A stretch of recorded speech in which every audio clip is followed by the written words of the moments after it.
Picture this. It's December 1962. Britain is getting ready for Christmas. The winter feels completely ordinary, unremarkable. There are no warnings, no sense of what's coming. Just colder evenings, the sun setting a little earlier, and the usual expectation that, like every year, it will all pass. Then, quietly, at first, the weather begins to change. A huge mass of cold air from the Arctic and Siberia pushes across northern Europe. The easterly winds start to strengthen. Temperatures fall, and this time they don't recover. By the final days of December, Britain has unknowingly entered what would become the coldest winter of the 20th century. Snow begins to fall on the night of December 22nd. At first, it seems manageable, but this time is different. The snow doesn't melt. Day after day, the temperatures stay below freezing. Then, more snow follows. The ground hardens like iron, and the cold settles in, not as a sudden shock, but as a silent, unmoving presence that refuses to leave. Most people believe it's temporary. A few days of disruption, maybe a week at most. But winter tightens its grip. By early January 1963, much of Britain is already locked in ice. Throughout January, daytime temperatures in many areas struggle to rise above -5 degrees Celsius. Night after night, the mercury falls to -10, -15, and in some places even lower. Rivers and canals freeze solid. Parts of the River Thames, for the first time in decades, develop thick ice in its slower-moving sections. Lakes, reservoirs, and ponds become hard enough to walk on. Along the eastern coast, the sea itself begins to freeze near the shoreline, trapping fishing boats just yards from the land. These were sights that no one had seen in living memory. Britain's transport systems began to fail. Snow and ice blocked roads across the entire country.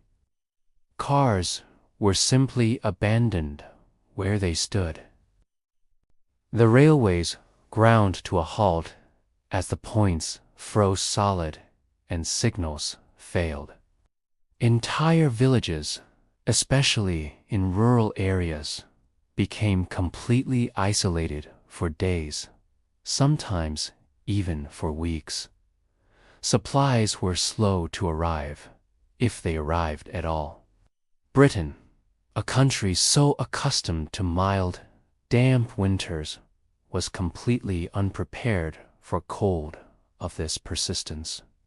Inside homes, the cold was relentless. In the early 1960s, central heating was a luxury for the very few. Most houses relied on coal fires or small, inadequate electric heaters. As fuel supplies ran short and deliveries were disrupted, just keeping warm became a daily struggle. Pipes froze and then burst. Water stopped flowing from the taps.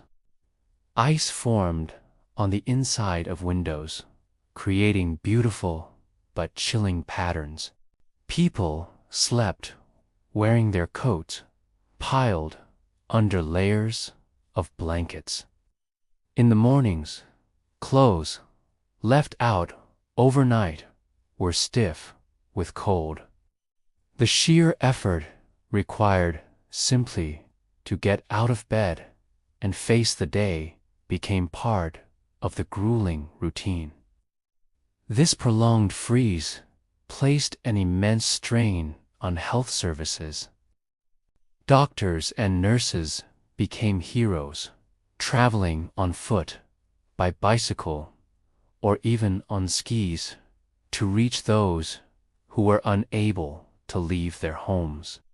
The elderly and the very young were the most vulnerable. Mortality rates rose noticeably during these winter months. A grim reflection of the physical toll of weeks of unbroken, bitter cold. Agriculture suffered terribly. Livestock died in large numbers as fields remained frozen solid and their feed supplies dwindled. Entire harvests of winter crops were destroyed by the frost. The economic impact would be felt long after the snow finally melted. Farmers struggled to move their animals or even access their own land as huge snowdrifts blocked country lanes and fields remained like concrete under a blanket of ice. The waterways that once supported transport and trade fell completely silent. Canals were frozen for weeks on end. The coastal waters near the east of England developed vast sheets of ice along the shore. Boats sat motionless, locked in place as if in a photograph. For many, these scenes felt more like something from the 19th century, not modern Britain. Perhaps the most difficult aspect wasn't just the physical cold itself, but its sheer, mind-numbing duration. Week after week passed with almost no change. The skies remained a constant, oppressive gray. The winter sun was weak and offered no warmth, no hope. People grew tired, both physically and mentally. Social life faded away as any journey became a major undertaking. Staying indoors became the only sensible option. The cold seeped into people's daily routines, their thoughts, and their morale. Yet, as the nation's systems strained and its infrastructure faltered, something remarkable happened. Communities adapted. Neighbors shared what little fuel, food, and warmth they had. Strangers helped one another clear roads or push stranded vehicles free from the snow. In many places, a spirit of cooperation replaced the convenience of modern life. The winter was incredibly harsh, but it didn't break the social fabric. In some ways, it strengthened it. By late February 1963, the first signs of a thaw began to appear. Temperatures started to rise, but very slowly.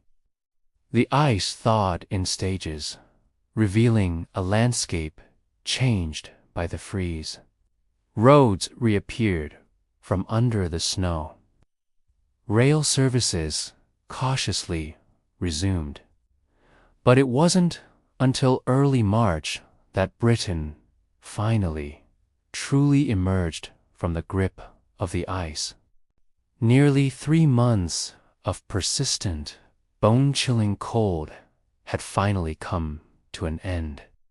The winter of 1962 to 1963 became the benchmark, the standard against which all other British winters are measured.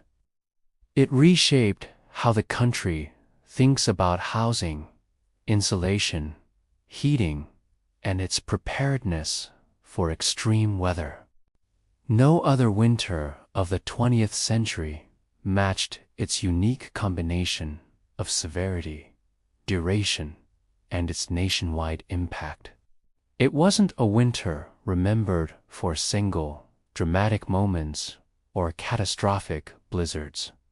It was remembered for endurance. A season that tested daily life to its absolute limit, exposed the vulnerabilities of a modern nation, and revealed the quiet resilience of its people. The coldest winter of the 20th century, and one that has never been forgotten.